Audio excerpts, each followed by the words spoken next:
नमस्कार दोस्तों, जय हिंद, वंदे मातरम। मैं आपके साथ जायसवाल सर। आप सभी का स्वागत अभिनंदन है टीटी फैमिली शिक्षकों के परिवार जायसवाल कोचिंग सेंटर पर, पावर्ड बाय शिक्षा ही प्रकाश है।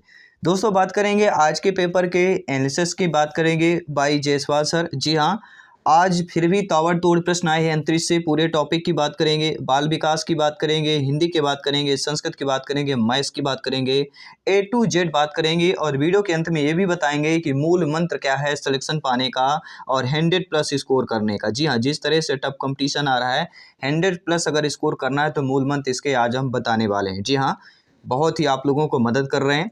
ठीक है, बहुत लोग आप मेहनत कर रहे हैं, इसलिए मदद करना शुरू करिए, क्योंकि शिक्षा ही प्रकाश है। जी हाँ, सभी प्रैक्टिस पेपर चल रहे हैं। आई बटन पर लिंक आपको दे दी गई है। चलिए बात करेंगे EVS की। आज बहुत ही अच्छा है टॉपिक। और आज का जो हाई लेवल हाई स्कोर की अगर बात करें, जी हाँ, 126 गया है। एक राजस्थान का कोई था, किसी आप लोगों ने ही बताया है। ठीक है, किसी का गया था और उन्होंने बताया है, और उनके माध्यम से बातचीत करेंगे जो मैसेज किए थे। ठीक है, उनको क्वेश्चन की भी हम बात करेंगे, क्योंकि अगर 126 स्कोर किया है तो कहीं ना कहीं वो पूरा उन्होंने हमें मैसेज भी किया था। ठीक है, चलिए देखिए, पर्यावरण से उन्होंने ही बताया कि 8 से 10 प्रश्न जो है आपके अंतरिक्ष से प्रश्न पूछे गए हैं। और जो रीट एग्ज़ाम C-TET की तैयारी किए थे या एग्ज़ाम दिए थे 1 साल 2 साल पहले या 6 महीने पहले, ठीक है, और तैयारी किए हैं, तो बहुत ही अच्छा रहेगा उनको अटेंड करने के लिए। तो पहले बात करेंगे पर्यावरण EVS के।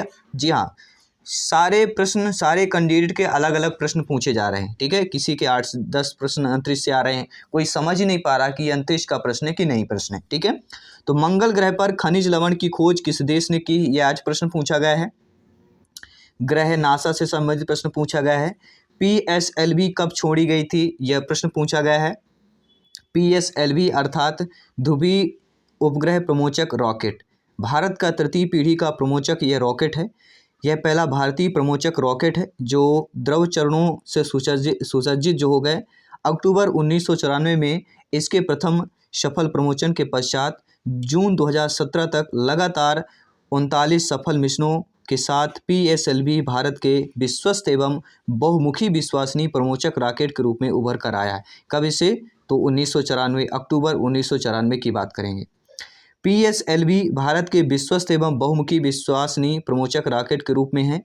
और वर्ष 1994 से 17 तक की अवधि के दौरान रॉकेट ने 48 भारतीय उपग्रहों एवं विदेशी ग्राहकों के लिए 209 उपग्रहों का प्रमोचन किया है। तो 1994 से 2017 की बात कर रहे हैं। इसके अतिरिक्त अगर रॉकेट ने सफलतापूर्वक 2 अंतरिक्ष यान, वर्ष 2008 में चंद्रयान और वर्ष 2013 में मंगल कक्षेत्र अंतरिक्ष यान का प्रमोचन किया है। तो चंद्रयान फर्स्ट की बात करें 2008 में और 2013 में मंगल। लगातार मंगल से प्रश्न आ रहे हैं, ध्यान दीजिएगा। आज भी ये मंगल से 2 प्रश्न पूछे गए हैं। ठीक है, तो मंगल ग्रह से संबंधित, ठीक है, आप लोग जरूर स्टडी कर लीजिएगा। और जितने हमने देखिए अभी आपके 2 अंतरिक्ष से संबंधित 2 वीडियो दिए हैं, एक 75 क्वेश्चन की, एक 65 क्वेश्चन की, वो वीडियो जरूर अच्छे तरीके से देख लीजिएगा। ठीक है, और वर्मी कंपोस्ट पर आज एक प्रश्न आया हुआ है। कार्बन की मात्रा सबसे अधिक किस मिट्टी पर होती है? देखिए, नाइट्रोजन, पोटास, ह्यूमस की कमी होती है, लेकिन प्रायः इसे काली कपास मिट्टी कहते हैं, क्योंकि इसमें कपास की खेती ज़्यादा होती है। और काली मिट्टी जो मुख्यतः महाराष्ट्र, कर्नाटक, गुजरात और मध्य प्रदेश में पाई जाती है। और इस मिट्टी में मैग्नीशियम, चूना और लौह तत्व तथा कार्बनिक पदार्थों का मात्रा जो है अधिकता में होती है। और राष्ट्रीय उद्यान आज पूछा गया है रणथंभौर और आपके नागरहोल राष्ट्रीय उद्यान, 2 राष्ट्रीय उद्यान आज पूछे गए हैं। तो रणथंभौर की बात करें, रणथंभौर राष्ट्रीय उद्यान उत्तर भारत के बड़े उद्यानों में से एक है। और यह जयपुर में 130 किलोमीटर दक्षिण और कोटा में 110 किलोमीटर उत्तर पूर्व में राजस्थान के दक्षिणी जिले सवाई माधोपुर पर स्थित है। और नागरहोल राष्ट्रीय उद्यान की बात करें तो यह राष्ट्रीय उद्यान जो है कर्नाटक के मैसूर पर स्थित है, जो विश्व भर में प्रसिद्ध है। यह राष्ट्रीय उद्यान उन जगहों में गिना जाता है जहां एशियाई हाथी पाए जाते हैं। तो एशियाई हाथी नागरहोल राष्ट्रीय उद्यान पर पाए जाते हैं। तो आज जो है राष्ट्रीय उद्यान से 2 प्रश्न आए हुए हैं। और एक प्रश्न आया हुआ आमाशय में पाचन से संबंधित आया है। ठीक है, कि किसके पाचन पर या आमाशय के पाचन पर जो है अम्ल या क्षार, ऐसे कुछ संबंधित प्रश्न आया हुआ है। तो देखिए, आमाशय में जो है प्रोटीन अर्थात पेप्सिन और प्रोटीन पाचक एंजाइम जो होते हैं हाइड्रोक्लोरिक अम्ल मुक्त करता है, जो जीवाणुओं को मारते या रोकते हैं और प्रोटीजों को कम करने के लिए अम्लीय पीएच उपलब्ध कराते हैं। तो ये जान लीजिए, अगर पाचन की बात करें तो अम्ल में पाचन क्षमता बढ़ता है और क्षार में घटता है। तो कम किस में होता है? तो क्षार में। ऐसे होगा, ऐसे कुछ टाइप का प्रश्न पूछा गया था। और पेडागोजी के 8 से 10 पूछे गए आपके इन्वायरमेंट में। और बाल विकास में आज के प्रश्न बच्चे और शिक्षक से संबंधित, सिद्धांत से संबंधित डायरेक्टली नहीं थे, ठीक है। पेडागोजी ज़्यादा पूछी गई है। जीन पियाजे से संबंधित 2 प्रश्न थे। कोहलर से 1 प्रश्न था। वृद्धि और विकास से प्रश्न पूछे गए थे। साइकोलॉजी पर ज़्यादा प्रश्न फोकस किया गया है। परिभाषा 1 प्रश्न आए हुए है। और प्रतिभाशाली बालक, साइकोलॉजी, ठीक है। तो मनोविज्ञान ज़्यादा पढ़ के जाइएगा, उनसे रिलेटेड प्रश्न पूछा जा रहा है। अगले टॉपिक बात करेंगे जियोमेट्री मैथ्स में। समबाहु त्रिभुज वर्ग समीकरण से 1 प्रश्न आया हुआ है, ठीक है। वर्गमूल से प्रश्न आया हुआ, जिसमें दिया गया था कुछ ऐसे √400 एंड √900 अंडर। देखिए, अगर आपका पेपर हुआ तो नीचे कमेंट बॉक्स में या टेलीग्राम से हमसे जुड़ जाइएगा और पेपर फीडबैक आंसर जरूर कीजिएगा। जैसे आप लोगों को मिलता है उसी तरह आप लोग भी अपने भाई बहन शिक्षक बंधु प्रत्येक, ठीक है, दोस्तों को शेयर करें ताकि सभी का मदद हो सके। तो कमेंट बॉक्स में बता सकते हैं, टेलीग्राम इंस्टाग्राम पर जरूर फीडबैक कीजिएगा कि आज के पेपर में किस किस टॉपिक का अगर अच्छे तरीके से आप बता सकते हैं तो जरूर शेयर कीजिएगा, ठीक है।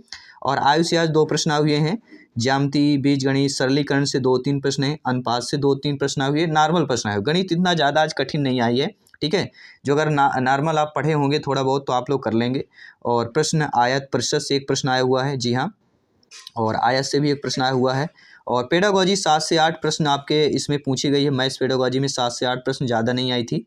और हिंदी में अगर बात करें तो हिंदी में एक पर्यायवाची आया था घोड़ा का, जी हाँ। उन्हीं से संबंधित पूछे गए थे आपके। घोड़ा का पर्यायवाची पूछा गया था और अतीत का पर्यायवाची पूछा गया था। अलग अलग बात कर रहे हैं। संधि में पूछा गया था और अलंकार भी पूछा गया आप। और शुद्ध अशुद्ध वाक्य जो है और व्याकरण का संधि विच्छेद पूछा गया है हिंदी में। हिंदी या संस्कृत में से कुछ पूछा गया है। व्याकरण का संधि विच्छेद पूछा गया है। तो संधि पढ़ लीजिए। पर्यायवाची विलोम, यही जो टॉपिक है जो आपके दिया गया है उसी टॉपिक पर पूछा गया है। और संस्कृत में वही, पेडागोजी में वही आ रही है जो आपके टॉपिक पर दिया गया है। तो पेडागोजी भी आप लोग जितना टॉपिक है कवर कर लीजिएगा, उसमें से सारा कुछ आपका कवर हो जाएगा। और अगर संस्कृत की बात करें तो संस्कृत में देखिए आपको क्या कि संधि पढ़ लेना है, लकार पढ़ लेना है, पुरुष पढ़ लेना है, प्रत्यय पढ़ लेना है। और आज लट लकार से संबंधित कुछ चेंज करने का आया था कि लट लकार को लिट में करिए, लिट को लट में करिए, ये चेंज करने के लिए आया था। तो प्रत्येक संस्कृत में प्रत्येक ग्रामर से एक प्रश्न जो है पूछा गया था। और संस्कृत सरलाइट इतनी कठिन नहीं थी, गद्य पद्य से ही प्रश्न पूछे गए थे। और प्रत्येक में संस्कृत में और हिंदी में 4 से 5 व्याकरण के थे, बाकी गद्य पद्य से थे। और पेडागोजी लगभग 12-15 नंबर की थी। और उसमें भी आपके पेडागोजी भी बहुत ही सिलेबस के अकॉर्डिंग पूछी गई है। लेकिन आपके ईवीएस की बात करें, ठीक है, तो ईवीएस में थोड़ा ज़्यादा पूछा जा रहा है। तो मंगल ग्रह पर जो है नमक की खोज या मंगल ग्रह पर खनिज लवण की खोज किस देश ने की है, ऐसा संबंधित कुछ प्रश्न आया हुआ है।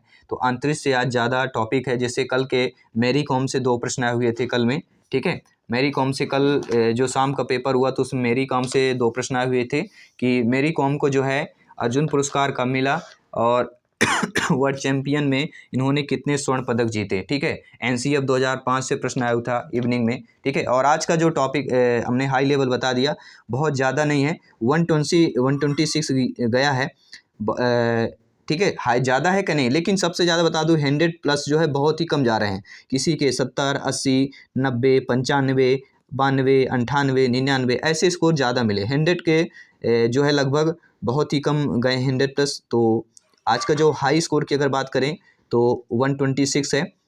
103, 93, 100 ऐसे कुछ ज़्यादा गए हैं। तो 95, 98 कुछ ज़्यादा ऐसे स्कोर हुए हैं। तो आपको ये एनालिसिस वीडियो कैसा लगा नीचे कमेंट बॉक्स में अवश्य बताइएगा। अगर आज आपका पेपर हुआ तो कमेंट बॉक्स में या टेलीग्राम पे मैसेज जरूर कीजिए। टॉपिक अगर क्वेश्चन आपको पता हो तो ज़रूर शेयर कीजिएगा। मिलते हैं जल्दी आपके अगले प्रैक्टिस पेपर पर। सभी मित्रों को जय हिंद, वंदे मातरम। धन्यवाद सभी का।